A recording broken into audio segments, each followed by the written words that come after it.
Rohanpur PM ideal কলেজের সমাজবিজ্ঞান বিভাগের দ্বিতীয় বর্ষের অনলাইন ক্লাসের আজকে দ্বিতীয় ক্লাস। আজকে সমাজবিজ্ঞানের দ্বিতীয় পত্রের তৃতীয় অধ্যায়ের আমরা আলোচনা করব প্রত্নতত্ত্ব নিয়ে। প্রত্নতত্ত্বের ভিত্তিতে বাংলাদেশের সমাজ ও সভ্যতা। প্রত্নতত্ত্ব কী? প্রত্নতত্ত্ব হলো প্রাক ঐতিহাসিক বা আগের যুগের বিভিন্ন সমগ্র নিয়ে পর্যালোচনা বা আলোচনা করাই হলো প্রত্নতত্ত্ব। ঐতিহাসিক যুগের যেসব নিদর্শন পাওয়া যায়, মাটির নিচে হোক, মাটির উপরে হোক, খনন করে হোক, এবং বিভিন্ন জায়গা থেকে যেসব আজ থেকে 200, 100, 500, 700, 1000, 2000, 5000 বছর আগের যেসব দ্রব্য সামগ্রী, যেসব ব্যবহার্য সামগ্রী এবং যেসব অট্টালিকা, ঘরবাড়ি আমরা দেখতে পাই বা ভাঙচুর, সেসব পর্যালোচনা করাই হলো প্রত্নতত্ত্ব। প্রত্নতাত্ত্বিক নিদর্শন কোনো দেশ কিংবা জাতির ইতিহাসের অন্যতম গুরুত্বপূর্ণ উৎস বা উপাদান হিসাবে স্বীকৃত। কোনো জাতির ইতিহাসের অন্যতম গুরুত্বপূর্ণ উৎসই হলো প্রত্নতত্ত্ব। প্রত্নতাত্ত্বিক ইতিহাস যদি আমরা পর্যালোচনা না করি, সে জাতির ইতিহাস আমরা জানতে পারবো না। তাহলে কোনো জাতিকে জানতে হলে, কোনো জাতির ইতিহাসকে জানতে হলে, ইতিহাসকে বুঝতে হলে অবশ্যই আমাদের প্রত্নতত্ত্ব পর্যালোচনা বা আলোচনা করা আমাদের অতীব জরুরি। বাংলাদেশের যেসব গুরুত্বপূর্ণ প্রত্নতাত্ত্বিক স্থান আবিষ্কৃত হয়েছে সেগুলোর মধ্যে বগুড়ার মহাস্থানগড়, রাজশাহীর পাহাড়পুর, কুমিল্লার ময়নামতি আর নরসিংদীর ওয়ারী বটেশ্বর। এসব স্থানে আবিষ্কৃত প্রত্নতাত্ত্বিক নিদর্শন ও অঞ্চলের সামাজিক ইতিহাস রচনার মুখ্য উপাদান। এসব উপাদান আলোচনা করেই আমাদের বাংলাদেশের ইতিহাস সম্পর্কে আমরা জানতে পারি যে আগে কি ছিল, কোন জাতি বাস করছিল, কোন ধর্মের লোক বাস করছিল, এই এলাকায় কার শাসন চলছিল এবং কি ধরনের শাসন চলছিল। এগুলো আমরা যদি পর্যালোচনা, আলোচনা এবং ওই আলোচনা করি তাহলে আমরা জানতে পারি। তাছাড়া সিন্ধু সভ্যতার আলোচনা করলেও আমরা অনেকটা আমাদের এসব ভারত উপমহাদেশের সমাজ সম্পর্কে অনেকটাই ধারণা পাই।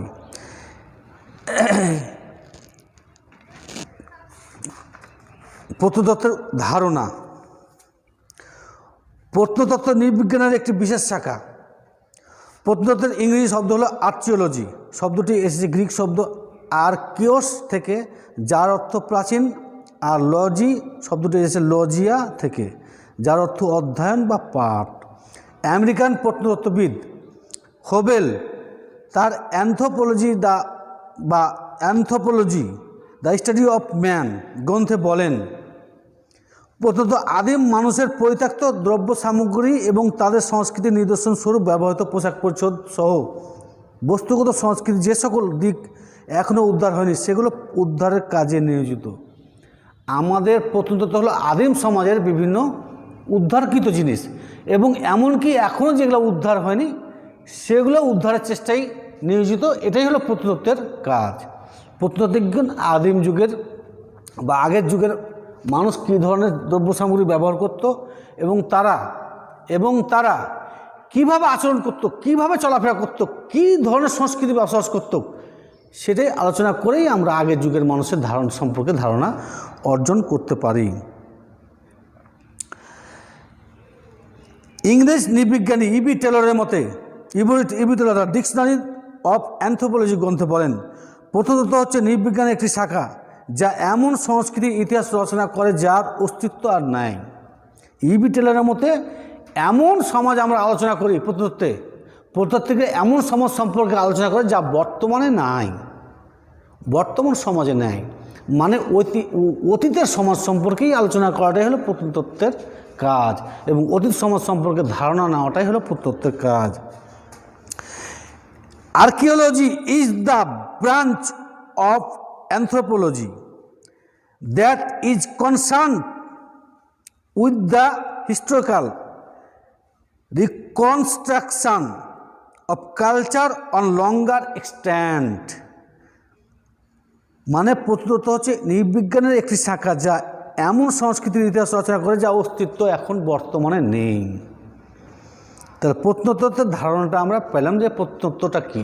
প্রত্নতাত্ত্বিক এক কথায় প্রত্নতত্ত্ব হচ্ছে আগের যুগের ইতিহাস, অতীত যুগের ইতিহাস, আদিম যুগের ইতিহাস, প্রাচীনকালের ইতিহাসটাই হলো প্রত্নতত্ত্ব। প্রাচীনকাল বলতে যেটা আমরা হারিয়ে ফেলেছি, যে সময়টা আমরা হারিয়ে ফেলেছি, যে সময়টা আমরা অতিক্রম করে এসেছি, যে সময়টা আমরা আমাদের বর্তমানে আমাদের কোনো ধারণা নেই, সেই সময় সম্পর্কে আলোচনা, সেই সময়ের বিভিন্ন পরিত্যক্ত বিষয় সম্পর্কে আলোচনাটাই হচ্ছে প্রত্নতত্ত্ব। প্রত্নতত্ত্বের প্রধান লক্ষ্য হলো প্রাচীনকালের মানুষের ইতিহাস খুঁজে বের করা। প্রত্নতত্ত্বের মূল কাজই হলো প্রাচীনকালের মানুষের ইতিহাস খুঁজে বের করা, তাদের সংস্কৃতি সম্পর্কে জানা, তাদের কালচার সম্পর্কে ধারণা নেওয়া। পৃথিবীর স্তরভেদ করে ধীরে ধীরে তার রহস্যের পর্দা সরিয়ে প্রত্নতাত্ত্বিকগণ প্রাচীন মানুষের চিহ্ন খুঁজে বের করেন। প্রাচীনকালের মানুষের নিত্যকার ব্যবহৃত আসবাবপত্র প্রত্নতাত্ত্বিকদের গবেষণার উৎস। প্রাচীনকালের মানুষের নিত্যকার ব্যবহৃত, তারা যেসব দ্রব্য সামগ্রী ব্যবহার করত, সেসব দ্রব্য সামগ্রী প্রত্নতাত্ত্বিকদের গবেষণার বিষয়। তারা যেসব দ্রব্য সামগ্রী ব্যবহার করত, সেসব দ্রব্য সামগ্রী হলো প্রত্নতাত্ত্বিকদের গবেষণার বিষয়। এটাই আমাদের বুঝতে হবে যে প্রত্নতাত্ত্বিকের মূল কাজ বা প্রধান কাজটা কী, প্রত্নতাত্ত্বিকরা কী। তাহলে আমরা বুঝতে পারছি যে প্রত্নতাত্ত্বিকটা কী। তাহলে প্রত্নতাত্ত্বিক একটা সমাজের, বর্তমান যে কোনো দেশের ইতিহাসের ক্ষেত্রে, তার ইতিহাস সে অতীত যুগে সে সমাজটা কী ছিল, ওই দেশের সমাজটা কী ছিল, ওই সমাজের ঐতিহাসিক অতীতকালে কীভাবে চলতো, সেটা আলোচনা করতে গেলে, জানতে গেলে আমাদের প্রত্নতাত্ত্বিকের সাহায্য সহযোগিতা বা তাদের মাধ্যমেই আমাদের জানতে হবে। তাছাড়া অন্য কোনো মাধ্যমে জানা সম্ভব নয়। অতীতে ব্যবহৃত সামগ্রী শুধু যে জাদুঘরের সম্পদ বাড়ায় তাই নয়, ওইসব সামগ্রিক কার্যকারিতা, উপযোগিতা আর প্রয়োজনীয়তা বিশ্লেষণ করে একাধারে প্রত্নতাত্ত্বিকগণ দৈহিক নৃবিজ্ঞানের সহায়তায় মানুষের গঠন প্রকৃতির সাথে তাদের সম্পর্ক, অন্যদিকে সাংস্কৃতিক নৃবিজ্ঞানের সহায়তা সমাজ জীবনে ওইসব সামগ্রীর প্রভাব নির্ণয় করতে উদ্যোগী হন। এদিক থেকে বিচার করলে বলা যেতে পারে প্রত্নতাত্ত্বিক ও সাংস্কৃতিক নৃবিজ্ঞানের মধ্যে পার্থক্য শুধু পদ্ধতিগত। তাহলে প্রত্নতাত্ত্বিক ও সাংস্কৃতিক দুজনের মুখ্য উদ্দেশ্য অতীতকালের মানুষের বিচিত্র জীবনধারার বিশ্লেষণ। তবে সাংস্কৃতিক নৃবিজ্ঞানী যেখানে বর্তমানে জীবিত মানুষ নিয়ে গবেষণা করেন, প্রত্নতাত্ত্বিক সেখানে অতীতের বিলীয়মান, যেগুলো বিলীন হয়ে গেছে, যেগুলো খুঁজে পাওয়া যায় না, যেগুলো চিরতরে হারিয়ে গেছে, সেসব মানুষের জীবনী খুঁজে বের করেন কারা? প্রত্নতাত্ত্বিকগণ। আর সাংস্কৃতিক বিজ্ঞানীগণ বর্তমান সমাজ নিয়ে, বর্তমান মানুষের জীবনযাত্রা নিয়েও উৎস খুঁজেন। তাহলে এটা হলো প্রত্নতত্ত্বের ধারণা ও এর উৎস। এবার আসছে প্রত্নতত্ত্বের ধারণা এবং উৎস। প্রত্নতত্ত্বের উৎস, আমরা কোন কোন উৎস থেকে প্রত্নতত্ত্বের সম্পর্কে গবেষণা করব। প্রত্নতত্ত্ব হলো পুনরুদ্ধার বা বস্তুগত সংস্কৃতির বিশ্লেষণের মাধ্যমে মানুষের কর্মকাণ্ডের অধ্যয়ন। প্রত্নতত্ত্ব হলো পুনরুদ্ধার ও বস্তুগত সংস্কৃতির বিশ্লেষণের মাধ্যমে মানুষের কর্মকাণ্ডের অধ্যয়ন। এর প্রধান লক্ষ্য বা উদ্দেশ্য হলো মানব ইতিহাস খুঁজে বের করা। এর প্রধান লক্ষ্য বা উদ্দেশ্য হলো মানব ইতিহাস, মানুষের অতীত ইতিহাস খুঁজে বের করা। আর এ কাজ করতে গিয়ে প্রত্নতত্ত্বকে বিভিন্ন উৎসের উপর নির্ভর করতে হয়, যেমন প্রাচীন সাহিত্য মানে আগের যুগের শিল্প সাহিত্য মানব বসতির অবস্থান নির্ণয়ে প্রত্নতাত্ত্বিক উৎস হিসেবে কাজ করে। সেসব সাহিত্য বা গল্পে আমরা আগের যুগের যখন যেটা গল্প তৈরি হয় তখন সেটা সেই সময়কার বাস্তব চিত্র নিয়ে গল্প তৈরি হয়। তাহলে আগের যেগুলো সাহিত্য সেটা আগের যুগের বাস্তব চিত্র নিয়ে গল্প তৈরি হয়েছে। তাহলে প্রত্নতাত্ত্বিকগণ আগের যুগের সাহিত্য যদি বিশ্লেষণ করেন গবেষণা করেন তাহলে আগের যুগের ইতিহাস সম্পর্কে সাহিত্যে অনেক কিছুই পাওয়া যাবে। অনেক সময় জাতীয় বা স্থানীয় ইতিহাস গ্রন্থও উত্তম উৎস হিসেবে কাজ করে। উদাহরণ হিসেবে বলা যায় হোমারের মহাকাব্য ইলিয়াড পাঠের মাধ্যমে প্রত্নতাত্ত্বিকরা প্রাচীন ট্রয় নগরীর অবস্থান খুঁজে পেয়েছেন। তাহলে হোমারের মহাকাব্য ইলিয়াড সম্পর্কে হয়তো অনেকের জানা আছে।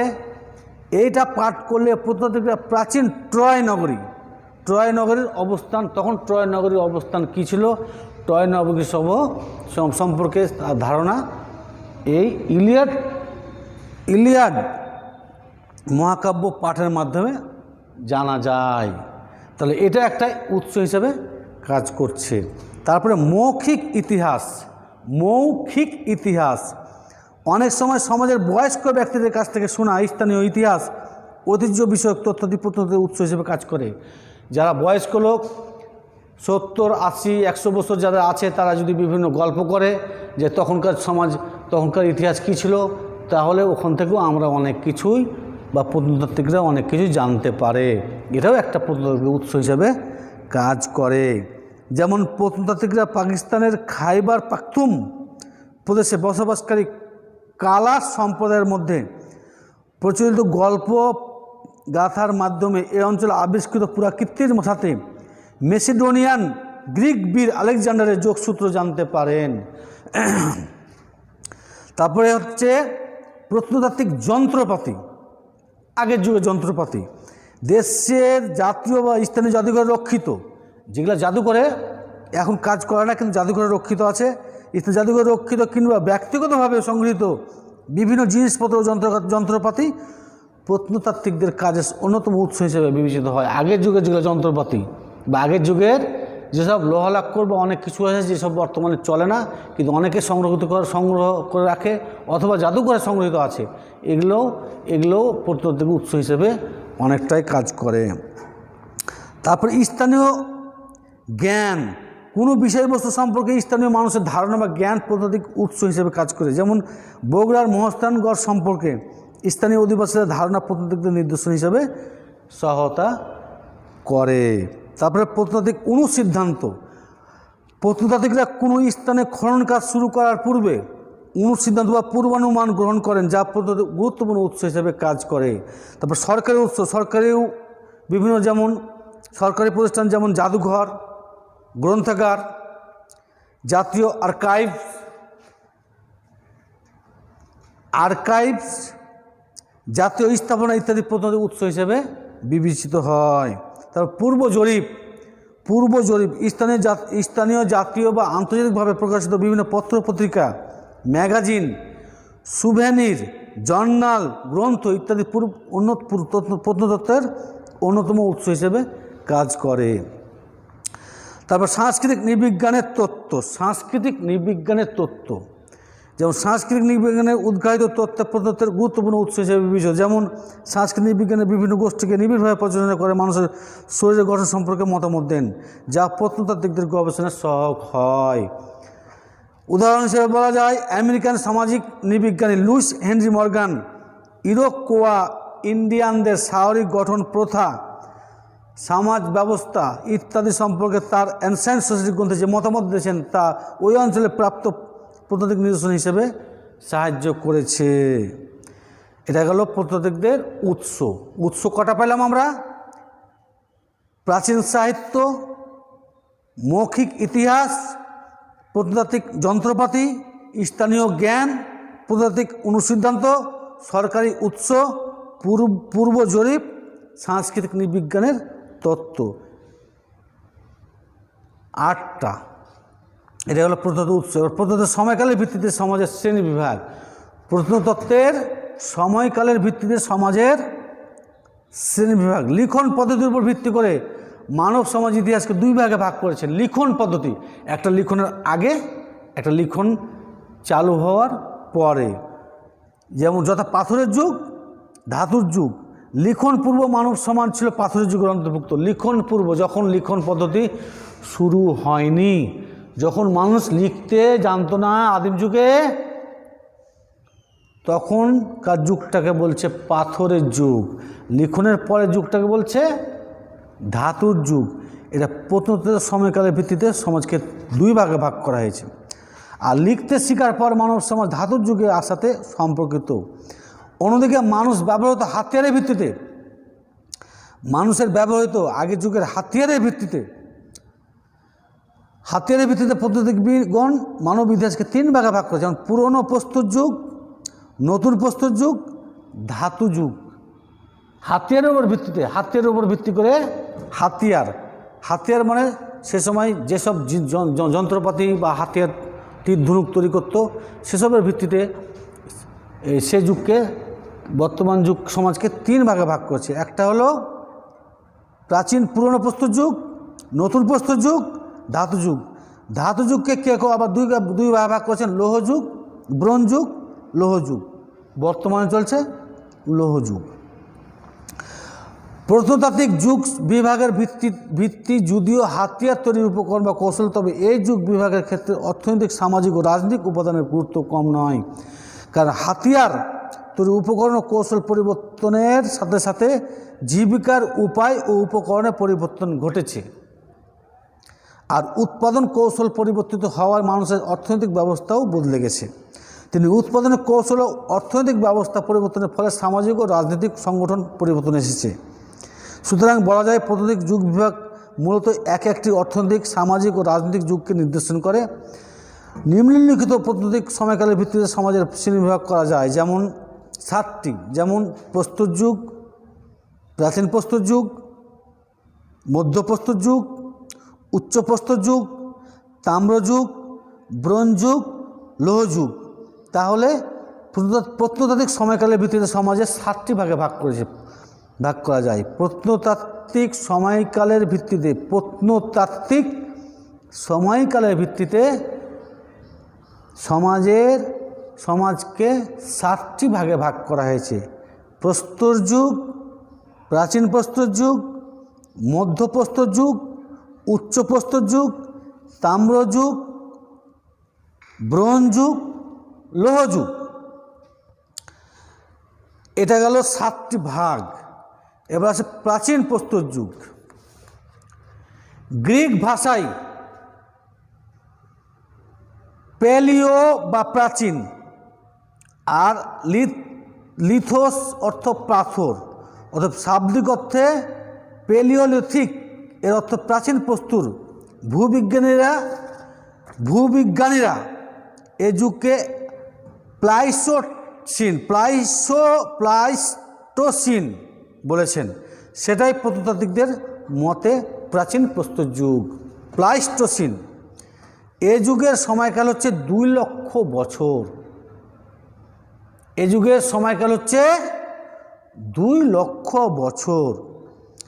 এ যুগের প্রধান অধিবাসী নিয়ান্ডারথাল বা ক্রো-ম্যাগনন মানুষ। নিয়ান্ডারথল বা ক্রো-ম্যাগনন মানুষ। প্রাচীন প্রস্তর যুগের প্রথম হাতিয়ার সম্ভবত কুড়িয়ে পাওয়া পাথরের নুড়ি বলতে পাথরের টুকরো। নুড়িগুলো অবশ্য মানুষের হাতের কারুকার্য ছিল না, মানে কেবল ভাঙা ভাঙা পাথরের টুকরো, কোনো কারুকার্য ছিল না। পর্যায়ক্রমে মানুষ পাথর দিয়ে ঠোকাঠুকি করে নুড়িগুলোকে প্রয়োজন মাফিক আকার দিতে শিখে। এ সময় উল্লেখযোগ্য হাতিয়ার দা বা হাত কুড়াল। পরবর্তী সময়ে মানুষ পাথর বল্লম ব্যবহার করতো বলে প্রমাণ মেলে। এ যুগের হাতিয়ার ছিল অপেক্ষাকৃত ভোঁতা। প্রাচীন প্রস্তর যুগ আজ থেকে 25 লক্ষ বছর পূর্বে শুরু হয় এবং 10,000 বছর আগে শেষ হয়। আজ থেকে 25 লক্ষ বছর পূর্বে শুরু হয় এবং 10,000 বছর আগে শেষ হয়।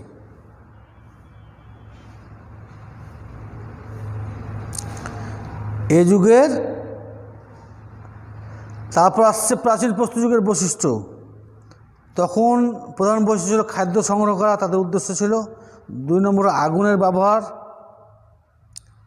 যাযাবর জীবন, জাদুবিদ্যা, অতিপ্রকৃত জ্ঞান, বাঁশ, চামড়া, কাঠের ব্যবহার, জনসংখ্যার অপ্রতুলতা, শ্রম বিভাজনের অভাব, দলবদ্ধভাবে বসবাস, শ্রেণীহীনতা, স্বনির্ভরতা, সময়ভোগবাদ। ইতিহাসের আলোকে প্রাচীন প্রস্তর যুগকে আবার 3টি ভাগে ভাগ করা আছে: নিম্ন প্রাচীন প্রস্তর যুগ, মধ্য প্রাচীন প্রস্তর যুগ, উচ্চ প্রাচীন প্রস্তর যুগ। নিম্ন প্রাচীন প্রস্তর যুগ, মধ্য প্রাচীন প্রস্তর যুগ, উচ্চ প্রাচীন। নিম্ন প্রাচীন প্রস্তর যুগ হচ্ছে 1 লক্ষ থেকে 70,000 বছর পর্যন্ত এ যুগের সময়কাল ধরা হয়। 1 লক্ষ থেকে 70,000 বছর পর্যন্ত এ যুগের মানুষ। তাহলে 1 লক্ষ বছর থেকে 70,000 বছর, তাহলে এ যুগের মানুষ বিশেষ কোনো উদ্দেশ্য নিয়ে পরিকল্পনা অনুসারে পাথরের অস্ত্র তৈরি করেছে। পাথরের অস্ত্রের মধ্যে ধরা পড়েছে তার সৃষ্টি ক্ষমতা, তাই পাথরের অস্ত্রকে মনে করা হয় তার সাংস্কৃতিক বিশেষ পরিচয়। বস্তুত পাথরের অস্ত্রের মধ্যে রয়েছে তার কর্মের সুস্পষ্ট ছাপ। এ কারণে প্রাগৈতিহাসিক সংস্কৃতির নামকরণ করা হয় পাথরের অস্ত্রের নাম দিয়ে। যে অঞ্চলে কোনো বৈশিষ্ট্যময় পাথরের অস্ত্র প্রথম আবিষ্কৃত, ওই অঞ্চলের নাম পাথরের অস্ত্রের নাম রাখা হয়। তারপরে হলো মধ্য প্রাচীন স্তর, এটা 70,000 থেকে 35,000 বছর পর্যন্ত খ্রিস্টপূর্ব অব্দকে মধ্য প্রাচীন প্রস্তর যুগ বলে ধরা হয়। 1 লক্ষ থেকে 70 থেকে 35,000, ওদিকে গেল 30, এদিকে আসলো 35। এ সময়কার সংস্কৃতি সাধারণত উল্লেখ করা হয় মন্টেরিয়া বলে, মন্টেরিয়া, কারণ এ সময় পাথরের অস্ত্র প্রথম পাওয়া যায় ফ্রান্সের লা মুস্তিয়া গিরি গুহায়। এগুলো অধিকাংশ অনেকটা ছুরি বা বর্ষার ফলার মধ্যে দেখতে। মানুষ এসব অস্ত্র বানাতে পাথরের ছিলকা থেকে হরিণের শিং অথবা অন্য কোনো শক্ত কিছু দিয়ে আস্তে আস্তে চাপ প্রয়োগ করে ছোট ছোট পাথর টুকরা উঠিয়ে ফেলে। মন্তেরীয় যুগের যন্ত্রপাতি পাওয়া যায় নিয়ান্ডারথাল মানুষের কঙ্কাল থেকে। তখন পাথরেরই যুগ চলতো, পাথরের বিভিন্ন পাথরকে ঘষে ঘষে ঘষে ঘষে বিভিন্ন অস্ত্র, তাও খুব সুচারুভাবে না, খুব তীক্ষ্ণ না, ভোঁতা টাইপের মানুষের জীবন বাঁচানোর তাগিদে, মানুষকে বিভিন্ন বন্য জন্তু থেকে বাঁচার তাগিদে তারা তৈরি করতো, এবং ওটাই পাথরের যুগ, এবং ওটাকে বলে মধ্য প্রাচীন প্রস্তর যুগ। তখন কিন্তু অত হাতিয়ার তৈরি করতে শেখেনি। তারপরে আসছে কি উচ্চ প্রাচীন প্রস্তর যুগ। তাহলে গেল কয়টা গেল? 3টা: নিম্ন প্রাচীন, মধ্য প্রাচীন, উচ্চ প্রাচীন প্রস্তর যুগ। এটা হলো 35,000 বছর থেকে 10,000 খ্রিস্টপূর্ব পর্যন্ত এ পর্বের সময়কাল ধরা হয়। 35,000 থেকে খ্রিস্টপূর্ব 10,000 বছর পর্যন্ত এই সময়টাকে ধরা হয়। এ সময় মানুষ খুব চিকন লম্বা ফলার মতো অস্ত্র, অস্ত্রটা কিছু পাথর তৈরি কিছু অস্ত্র একটু চিকন করতে শিখেছে। এই যুগের মানুষ কেবল পাথর নয়, হাড় দিয়েও নানা রকম অস্ত্রপাতি বানিয়েছে। শুধু পাথর নয়, ওই নানা রকম ওই যে মরা জীব জানোয়ারের হাড় দিয়েও অস্ত্রপাতি বানিয়েছে। এই অস্ত্রপাতি দ্বারা শিকার সংগ্রহ করে খেত। এ সময় মানুষ হাত দিয়ে সূচ, আল, মাছ ধরার বড়শি বানাতে আরম্ভ করেছে। ক্রো-ম্যাগনন মানুষ ছিল এই যুগের প্রধান অধিবাসী। তাহলে প্রাচীন বস্তু যুগের সভ্যতা, হাতিয়ার আবিষ্কার, সামাজিক সংগঠন তখন এক প্রকার শিকার ও খাদ্য সংগ্রহের জন্য একত্রিত হতো। আগুনের আবিষ্কার করতে শিখলো, ভাষার আবিষ্কার, কথা বলার জন্য কিছুটা ভাষা শিখলো। চিত্রকলা, বিভিন্ন শিল্প মানে বিভিন্ন ছবি আঁকার পারদর্শী হলো। পোশাক পরিচ্ছদ, পোশাক আস্তে আস্তে বিভিন্ন পোশাক তো না, তখন বিভিন্ন গাছের পাতা, লতা পাতা ব্যবহার করা শিখলো। তারা কিছুটা সভ্যর দিকে পদার্পণ করলো এই প্রাচীন প্রস্তর যুগের শেষ মুহূর্তে, উচ্চ প্রাচীন প্রস্তর যুগের শেষ মুহূর্তে। সেটা গেল খ্রিস্টপূর্ব 10,000 অব্দ, খ্রিস্টপূর্ব 10,000 অব্দ। এবার হলো নব্য প্রস্তর যুগ। এটা ছিল হোলোসিন যুগের খ্রিস্টপূর্ব 11,650 বছর আগে শুরু হয়, যা বর্তমান সময় পর্যন্ত এই যুগের সময়সীমা। থেকে খ্রিস্টের জন্মের 3000 বছর পূর্ব পর্যন্ত নবপ্রস্তর যুগ সময়সীমা। খ্রিস্টপূর্ব 7000 অব্দে মধ্যপ্রাচ্যের নবপ্রস্তর যুগের সূচনা হয়। পরবর্তী সময় ভূমধ্যসাগরীয় অঞ্চলে বিস্তার লাভ করে এবং সর্বশেষ খ্রিস্টপূর্ব 2500 অব্দে বর্তমান ব্রিটেনে এই যুগের যাত্রা শুরু হয়। এ যুগেই আমেরিকার সমাজবিজ্ঞানী লুইস হেনরি মর্গান বর্ণিত বর্বরদশা নবপ্রস্তর যুগের প্রধান আবিষ্কার পশুপালন ও কৃষিকাজ। পুরনো প্রস্তর যুগের মানুষ প্রকৃতিকে পুরোপুরি আয়ত্তে আনতে পারেনি।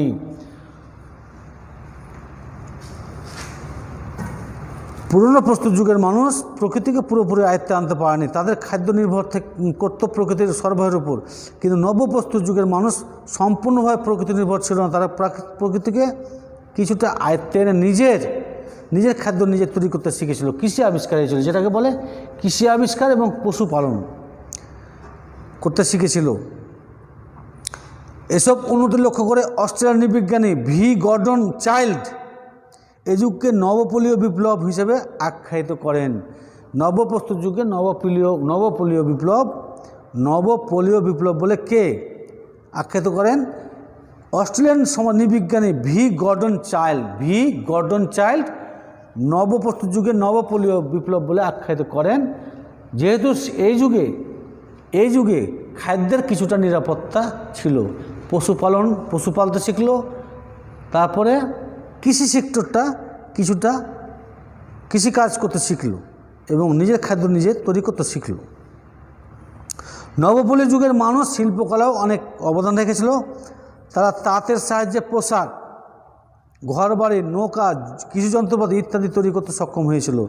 এই যুগের মানুষ প্রথম ব্যবসা বাণিজ্য বিনিময় প্রথার প্রচলন করে। নবপ্রস্তর যুগে সামাজিক সংগঠন, অর্থনৈতিক অবস্থা ভালো ছিল, হাতিয়ার আবিষ্কার করলো, কৃষির উদ্ভব করলো, সাংস্কৃতিক বিকাশ করলো, ব্যক্তি মালিকানার উদ্ভব হলো, বিনিময় ব্যবসা বাণিজ্য শুরু করলো, তারপরে পরিবারের উৎপত্তি হলো, ধর্মীয় জীবন শুরু করলো। তাম্র ও ব্রোঞ্জ যুগ। মধ্য ইউরোপের নবপ্রস্তর যুগ তাম্র যুগ হিসাবে পরিচিত। মধ্য ইউরোপের নবপ্রস্তর যুগ তাম্র যুগ হিসেবে ইউরোপের তামা ও ব্রোঞ্জের যুগের প্রচলন হয় খ্রিস্টপূর্ব 3000 অব্দে। খ্রিস্টপূর্ব 3000 অব্দে নবপ্রস্তর যুগ ও ব্রোঞ্জ যুগের মাঝামাঝি সময়কালকে বলা হয় তাম্র যুগ। উৎপত্তিগতভাবে তাম্র যুগ বলতে বোঝায় সেই যুগকে যখন মানুষের যন্ত্রপাতি ও অস্ত্র তৈরির শক্ত উপাদান ছিল তামা। তাহলে তামা যখন উপাদান ছিল তখন বলে তাম্র যুগ। খ্রিস্টপূর্ব 4000 অব্দের নিকট প্রাচ্যে সাইপ্রাস, মিশর, Iraq, Iran, Israel, Jordan, Lebanon, ফিলিস্তিন, সিরিয়া, তুরস্ক ইত্যাদি দেশ তামার প্রচলন ছিল। এসব দেশ থেকে মধ্য পশ্চিম ইউরোপের তামার প্রচলন ছড়িয়ে পড়ে। পশ্চিম ইউরোপে তামার প্রচলন ছড়িয়ে পড়ে। প্রাচীনকাল হতে সিনাই অঞ্চল ও সাইপ্রাস দ্বীপে তামার ব্যাপক ব্যবহার দেখা যায়। প্রাচীনকাল হতেই তাম্রযুগের সভ্যতা কেবল সিন্ধুর, মহেঞ্জোদারো বা পাঞ্জাবের হরপ্পাতে সীমাবদ্ধ ছিল না, বরং সমগ্র গাঙ্গেয় উপত্যকা, বক্সার, পাটনা, কনৌজ, উজ্জয়িনীতেও এ সময়ের অনেক নিদর্শন পাওয়া যায়। এছাড়া হস্তিনাপুর, কুরুক্ষেত্র, ইন্দ্রপ্রস্থ, মথুরা, গুজরাট এবং এলাহাবাদের 32 মাইল দক্ষিণ পশ্চিমে কোশাম্বীতেও আবিষ্কৃত হয়েছে তাম্রযুগের নিদর্শন। তাহলে আমাদের এই ভারত মহাদেশেও তখন তামার ব্যবহার ছিল। তখন তামাটা খুব সহজলভ্য ছিল, এবং এই জন্যে তামা তখন ব্যবহার হতো। এখনকার মতো তামার কিন্তু এত দাম তখন ছিল না। বর্ধমান জেলায় অজয় নদীর তীরে পাণ্ডু রাজার টিবি খননের ফলে তাম্রযুগের কিছু নিদর্শন পাওয়া গেছে। পশ্চিমবঙ্গের বর্ধমান জেলার পাণ্ডু রাজার টিবি খননের ফলে তাম্রযুগের নিদর্শন পাওয়া গেছে। নবপলীয় সমাজ বিকাশের মধ্যে দিয়ে মিশর বা মেসোপটেমিয়াতে প্রথম ব্রোঞ্জ যুগের নগর সভ্যতার উদ্ভব ঘটেছিল। খ্রিস্টপূর্ব 4000 থেকে 3000 অব্দের মধ্যে মিশর, ভারত, মেসোপটেমিয়া ও চীন ব্রোঞ্জ যুগ শুরু এবং খ্রিস্টপূর্ব 1400 পর্যন্ত স্থায়ী ছিল। বস্তুত খ্রিস্টপূর্ব 1200 অব্দ লৌহ আবিষ্কারের সাথে সাথে এ যুগের অবসান ঘটে। 1200 সাল পর্যন্ত খ্রিস্টপূর্ব 1200 অব্দে লৌহ আবিষ্কারের সাথে সাথে এই তাম্র যুগের অবসান ঘটে। ভারতীয় উপমহাদেশে সিন্ধু অববাহিকায় ব্রোঞ্জ যুগের উন্নত নগর সভ্যতার বিকাশ ঘটেছিল খ্রিস্টপূর্ব 2600 অব্দের কাছাকাছি সময়ে। সম্ভবত ব্যাবিলন বা মিশর থেকে ব্রোঞ্জ যুগের সভ্যতা ভারতীয় উপমহাদেশে এসে পৌঁছায়। তাহলে সমাজ ও সভ্যতার বিকাশে তাম্র ব্রোঞ্জ যুগের প্রভাব। তাম্রযুগ ইতিহাসে তাম্রযুগের গুরুত্ব তুলনামূলকভাবে কম। বস্তুত প্রস্তর যুগ ও ব্রোঞ্জ যুগের মধ্যবর্তী সময়ে কয়েক শত বছরে এই যুগ স্থায়ী হয়। পাথর তামার ব্যবহার এই যুগের অন্যতম বৈশিষ্ট্য। ধাতুর মধ্যে প্রথম তামার ব্যবহার আরম্ভ হয়। প্রথমে তামা ছিল খুবই দুর্লভ বস্তু, সেজন্য পাথরের হাতিয়ারের সাথে তামা মিশ্রণ করে হাতিয়ার তৈরি করা হতো। প্রথমে তামা ছিল খুব দুর্লভ বস্তু। তামা ও পাথরকে যতদিন পর্যন্ত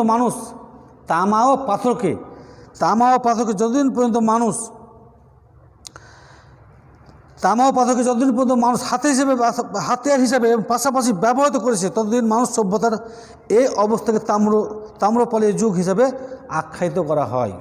তাম্রপালীয় যুগ, তামা যতদিন এই হাতিয়ার হিসেবে ব্যবহার করেছে, হাতিয়ার বা বিভিন্ন প্রয়োজনীয় সামগ্রী হিসেবে ব্যবহার করেছে, ওই যুগটাকে বলা হয় তাম্রযুগ। এই যুগের সভ্যতার বিশেষ অবদান হলো যানবাহন, সমুদ্র স্রোত, আত্মরক্ষা ও যুদ্ধের উপযোগী অস্ত্রশস্ত্র। বিভিন্ন আত্মরক্ষার অস্ত্রশস্ত্র এবং ব্যবহার্য অস্ত্রশস্ত্র যেটা তামা দিয়ে তৈরি করত। তার মূল উপাদানই ছিল তামা।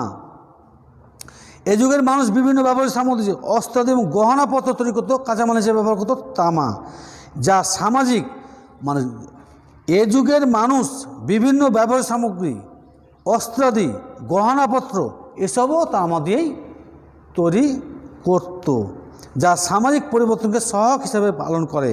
এছাড়া খনি ও তামার কারণে সমাজে নতুন পেশা, সামাজিক গোষ্ঠী এবং সামাজিক স্তরবিন্যাসের জন্ম নেয়। সামাজিক স্তরবিন্যাসের সূত্র এই যুগ থেকেই। এ সময় স্তরবিন্যাসের সৃষ্টি ছিল যোদ্ধা শ্রেণী, যারা জমিদারকে রক্ষা করত, জমিদারকে পাহারা দিত, তারা ছিল একটা যোদ্ধা শ্রেণী, তাদেরকে বলা হয় যোদ্ধা শ্রেণী, যারা তাদের গ্রাম সম্প্রদায়কে রক্ষা করত।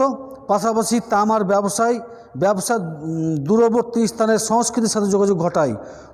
পাণ্ডু রাজ্যের টিভিতে প্রাপ্ত নিদর্শন থেকে বোঝা যায় তাম্রযুগের মানুষ সম্ভবত মাতৃদেবী এবং লিঙ্গ পূজা করত। তারা কৃষিকাজ করে জীবিকা নির্বাহ করত। এছাড়া তারা শিকার ও মাছ ধরার কাজেও ছিল জড়িত। এবার ব্রোঞ্জ যুগ। প্রাচীন ইউরোপ, এশিয়া ও মধ্যপ্রাচ্যের মানুষের ধাতুগত সাংস্কৃতিক উন্নয়নের তৃতীয় পর্যায় হলো ব্রোঞ্জ যুগ। সম্ভবত সুমেরীয় সভ্যতা সর্বপ্রথম তামার সাথে টিন মিশিয়ে তামা যখন আস্তে আস্তে কমতে লাগলো, তখন মানুষ মনে করলো যে এটা তো যদি শেষ হয়ে যায় তাহলে তো আমরা ব্যবহার করতে পারতাম। তামার সাথে টিনটা ছিল আরও সহজলভ্য, টিন মিশিয়ে যেটা মেটাল পেত সেটাকে বলে ব্রোঞ্জ, এবং এই যুগটাকে বলে ব্রোঞ্জ। মানুষের ব্যবহার্য দ্রব্য সামগ্রী তৈরি করতো ব্রোঞ্জ দিয়ে। এই যুগকে প্রথম ধাতুর যুগ হিসাবে আখ্যায়িত করা হয়। এই যুগের শুরুর পর্যায়কে অনেক সময় তামা পাথরের যুগ বলা হয়, অর্থাৎ পাথরের যুগ ও লৌহ যুগের মধ্যবর্তী প্রযুক্তিগত যুগকে বলা হয় ব্রোঞ্জ যুগ। এই যুগে ব্রোঞ্জ ধাতু দিয়ে নানা ধরনের যন্ত্রপাতি, অস্ত্র তৈরি করা হয়, যা মানুষের জীবনযাপনকে সহজ করে। এই যুগের ব্রোঞ্জ ধাতু দিয়ে নানা ধরনের যন্ত্রপাতি বা মানুষ জীবনযাপনে অনেক কিছুই তৈরি করত। এ প্রসঙ্গে তারপর তাম্রযুগ, নিকট প্রাচ্যে ব্রোঞ্জ যুগের 3টি পর্যায় লক্ষ্য করা, যেমন প্রাক ব্রোঞ্জ যুগ, মধ্য ব্রোঞ্জ যুগ, পরবর্তী ব্রোঞ্জ যুগ।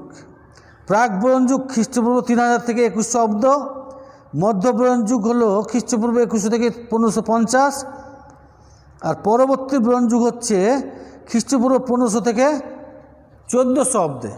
এবার সে লৌহ যুগ, যেটা সবচাইতে দীর্ঘ যুগ এবং বর্তমানে যেটা চলছে প্রেজেন্ট যুগ। লৌহ যুগ এটা সবচাইতে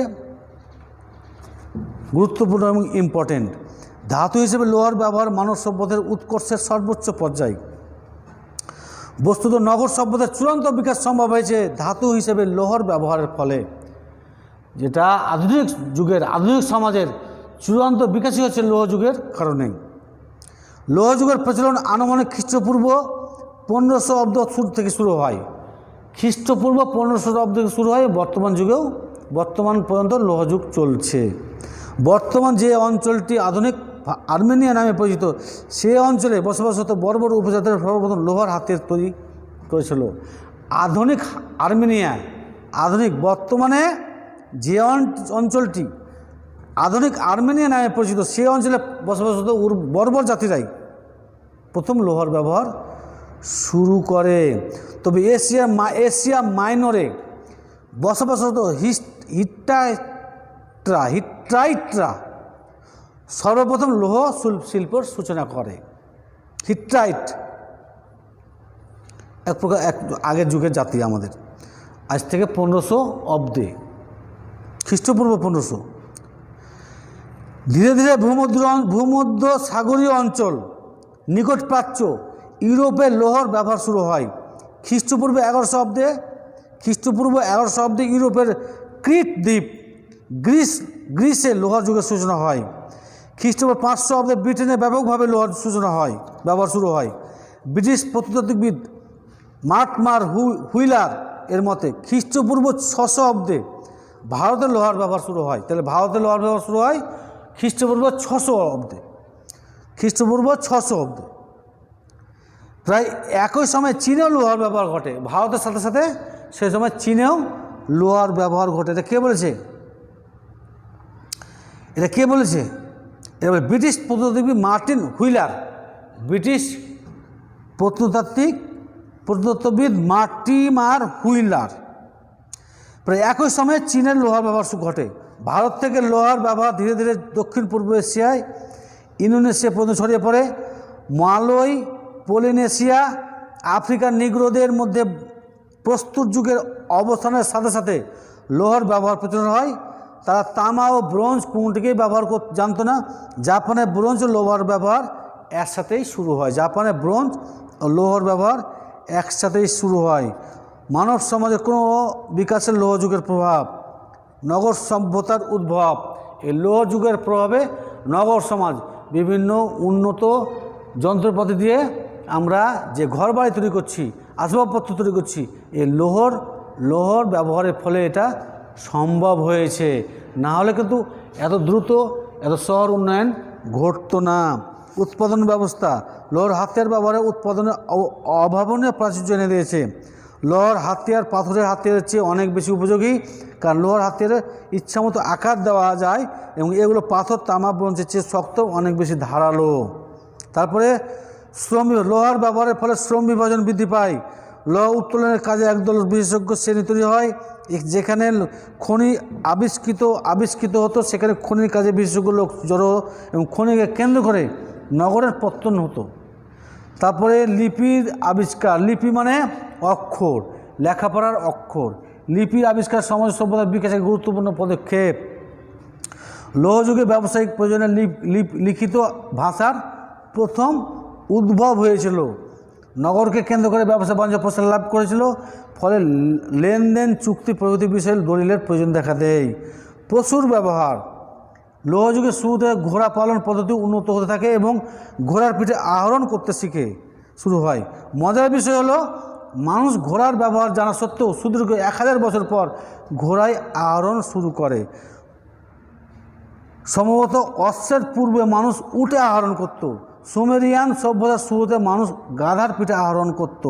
ঘোড়া পালন পশ্চিম ইরানে হামাদানের নিকটবর্তী মেডিস জাতি প্রথম শুরু করে।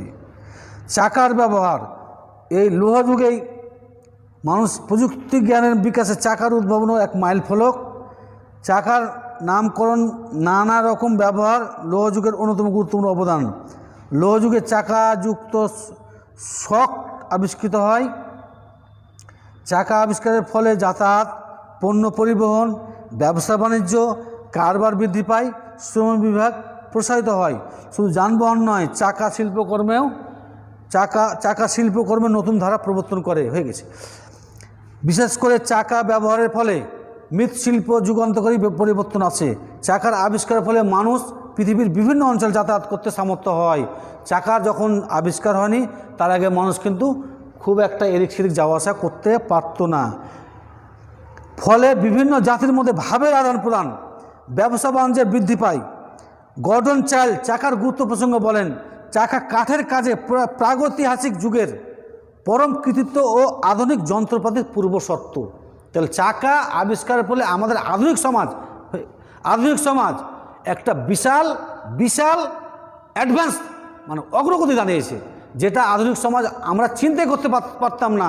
যে সমাজ আমরা চিন্তা করতে পারতাম না, এই লোহা যুগে চাকা আবিষ্কারের ফলে আমরা এই বর্তমান আধুনিক সমাজকে একদম ধীরে ধীরে অনেক এগিয়ে দিয়েছে।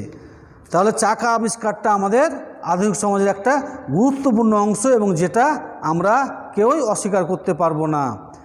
ঠিক আছে, আজকের মতো আমি এখানে শেষ করছি।